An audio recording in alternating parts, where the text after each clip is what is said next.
Rikers Island Hell, the shocking truth behind New York's deadliest jail. The sound of metal clanging echoed through the long, dirty hallway. Guards shouted, inmates screamed. A fight had broken out inside one of the most feared jails in America, Rikers Island. It started with a single punch. Within seconds, chaos exploded. Two men fought in a small, overcrowded cell meant for one. The others stood back, watching, afraid to get involved. Blood splattered across the wall as guards rushed in, shouting, "Get down! Get down!" But inside Rikers, no one truly felt safe, not even the guards. This wasn't just another fight. This was daily life on the island, a place known as Hell in New York. Here, violence wasn't an accident. It was part of survival. If you looked weak, you were a target. If you complained, you were ignored. And if you fought back, you might never walk out again. Inmates say it's a world ruled by fear, not by law. Some guards used their power to punish, not protect. Others just turned away, pretending not to see what was happening. Broken bones, black eyes, and blood on the floors became part of the routine. As the chaos settled, one inmate was left bleeding on the ground. His name was Khalif Browder, a teenager accused of stealing a backpack. He was just 16 years old when he was sent here. He hadn't even gone to trial, and yet he was living in the same place as grown men convicted of violent crimes. Khalif tried to survive, but every day felt like a war. He was beaten by other inmates. Sometimes guards joined in. When the pain became too much, he was thrown into solitary confinement, a small dark cell where the lights never truly went out, and time stopped meaning anything. For days, weeks, and months, he sat alone, no one to talk to, no one to help. Some nights, he heard screams echoing from down the hall. Other nights, the silence was worse. He was there for 3 long years, even though he was never found guilty of any crime. By the time he was released, Khalif was broken. He tried to rebuild his life, but the trauma never left him. In 2015, he took his own life, a tragic end that shook America and forced the world to finally look at what was happening behind Rikers' walls. But Khalif wasn't the only one. Many others, men and women, have died inside Rikers from neglect, abuse, or suicide. Medical care was poor, cells were overcrowded, and violence was common. Even the city's own reports admitted that conditions were inhumane. And yet, the jail remained open, holding thousands of people who had not even been convicted. As night fell over the island, the lights inside the jail flickered like warning signs. Somewhere, deep in one of the housing units, another fight began. The screams started again. The guards ran down the hall, batons in hand. Rikers Island was alive, angry, loud, and full of pain. For many, it was a place you entered, but might never leave the same again. But how did a city as powerful as New York allow this place to exist for so long? Who built it, and why did it become a symbol of everything broken in America's justice system? The answers to those questions would reveal even darker truths, ones that would shock the entire country. Long before the chaos, before the screams and the blood on the floor, Rikers Island was meant to be something different, something better. It was the early 1930s when the city of New York decided to build a jail on an island, far away from the rest of the world. They thought it would keep the city safer and make it easier to control the people locked inside. The island itself was just a piece of land sitting in the East River between the Bronx and Queens. It used to be a trash dump. Workers filled the swampy ground with garbage, dirt, and ash until it was big enough to hold buildings. Then came the walls, the fences, and the cells. In 1932, Rikers Island Jail Complex opened its gates for the first time. What started as a plan for order soon turned into a symbol of pain. At first, Rikers was supposed to house just a few thousand inmates, but as crime rates rose in the city, more and more people were sent there, not because they were guilty, but because they were waiting for their trials. Within decades, Rikers became overcrowded and dangerous. Inside those walls, fear became the law. By the 1970s and 1980s, violence had taken over. Guards were outnumbered, corruption grew, and gangs began to rule from the inside. It wasn't unusual for fights to break out daily over food, money, or even a dirty look. The cells were packed, sometimes 3 men to a single cell. The air smelled of sweat, mold, and hopelessness. In summer, the heat was unbearable. In winter, the cold bit through thin blankets. Then came the officers, some just as trapped as the inmates. Many were overworked, underpaid, and scared. Some tried to do the right thing. Others joined the system of abuse that kept the island running. Whispers spread through the jail of beatings covered up, of officers forcing inmates to fight for entertainment, of medical help being denied to those who needed it most. In 1990, a major investigation revealed shocking details. Inmates were being tortured and beaten in areas with no cameras. Guards falsified reports to protect each other. Injured prisoners were often ignored until it was too late. The city government promised to fix it.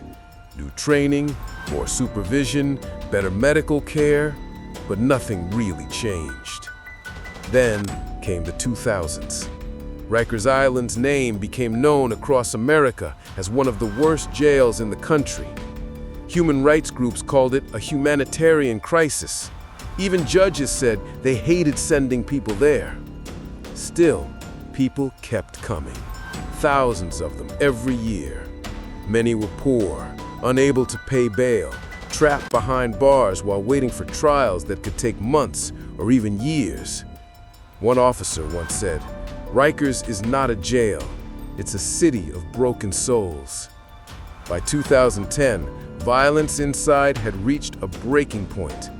Videos leaked, showing guards punching inmates, throwing them to the ground, even laughing as it happened.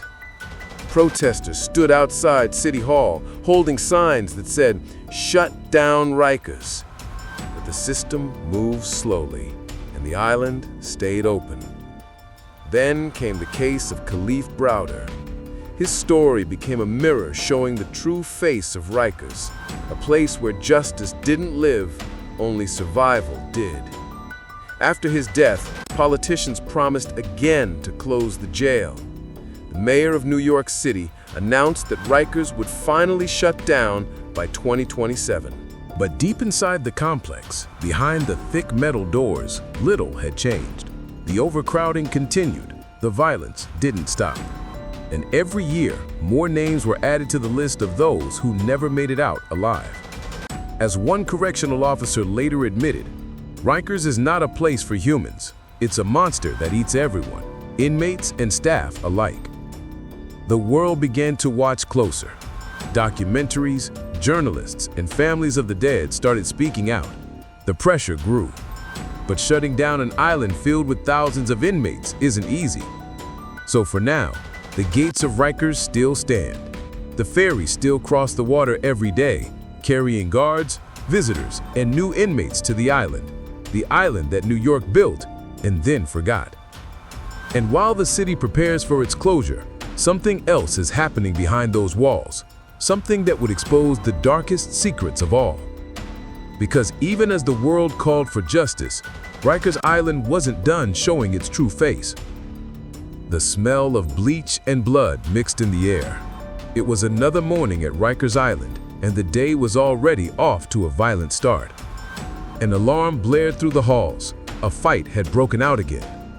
Guards ran toward the sound, but inside everyone knew how it would end. Someone would be carried out bruised, broken, or worse. For decades, Rikers had become a place of fear and silence. What the public saw were walls, fences, and guards. What really happened inside was something few dared to speak about.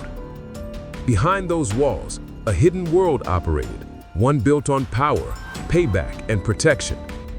Officers formed tight groups, covering up each other's actions.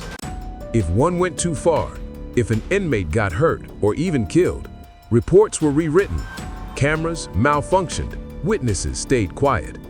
Those who spoke out were punished, inmates and officers alike. One former guard later admitted, "If you report a fellow officer, you might find yourself in trouble next." The system protects itself first. Inside the jail, the violence wasn't just between prisoners, it was part of the system itself. Inmates said officers would stage fights, locking rival groups in the same space and watching what happened. Some called it the program, a silent rule that kept everyone in line through fear. The stronger inmates were given small rewards, extra food, longer phone calls, if they kept order through intimidation. The weaker ones just tried to survive day by day. Medical care was another nightmare. People with broken bones were told to walk it off. Those with mental health problems were locked away in isolation where their minds broke even further.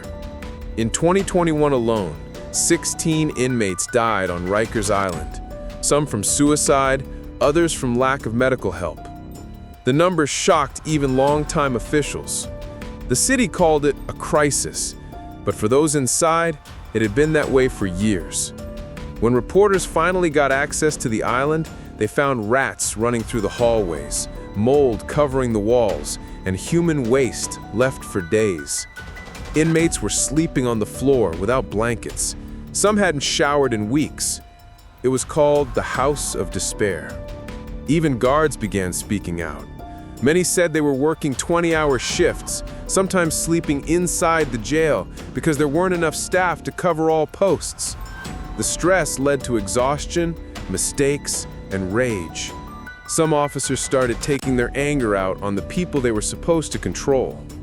The more the public learned, the louder the cause to shut it down became. Civil rights lawyers, former inmates, and activists joined together, demanding that Rikers be closed forever. But closing Rikers wasn't simple. Thousands of inmates had to be moved. New jails had to be built. Politics slowed everything down.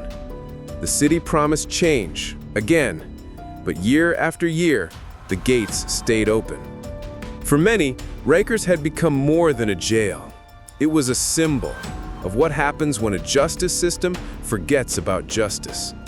And yet, even after all the scandals, all the deaths, all the promises, Rikers Island still stands today, surrounded by cold water, heavy fences, and broken dreams. At night, from across the river, you can see its lights flicker in the dark, a reminder that for thousands of people, freedom is just one bridge away, but still out of reach. Every sound, every shout, every clang of those steel doors tells a story of pain, survival, and silence. A story that America can no longer ignore. Because until Rikers is gone, the cries of the people trapped inside will keep echoing across the water, across the city, and across the nation. And for those who survived it, the island will never leave them. The morning sun barely reached through the fog that hung over the East River. From the mainland, Rikers Island looked quiet, calm even. But inside those walls, calm never lasted long. In a narrow hallway lined with rusted bars, a group of inmates stood in silence. They were waiting for roll call, their eyes tired and faces hollow. The night before, one of them had been found dead in his cell. Another life lost, another name added to the long, painful list. The news traveled fast across the housing units. Some whispered it was suicide. Others said it was a beating gone too far. But like always, the truth was hidden under reports that would never reach the public. A guard walked by, expression cold and empty. He had been on duty for 16 hours straight. He didn't look at the inmates. He didn't want to. He just wanted his shift to end. For him, Rikers was no longer just a workplace. It was a curse, a place that changed people, both the guilty and the innocent. The island didn't care who you were before you came. Once you passed those gates, you became part of its darkness. Outside, the city of New York was moving on, trains running, people working, lights shining bright. But just a few miles away, time stood still. Inside Rikers, every day felt the same: noise, anger, fear, and waiting. Even as politicians spoke about closing it, everyone who had been there knew one thing: Rikers Island was not just buildings and fences. It was a system, one built on neglect, silence, and pain. Closing the island wouldn't erase what happened there.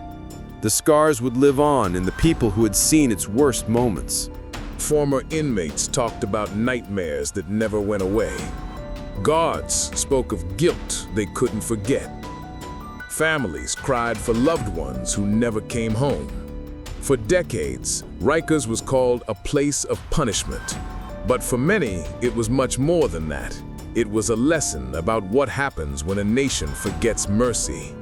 In the end, Rikers Island stands as a warning, a reminder that justice without humanity can become cruelty, that power without accountability turns to abuse, and that behind every cell door, there is a story, one that deserves to be heard.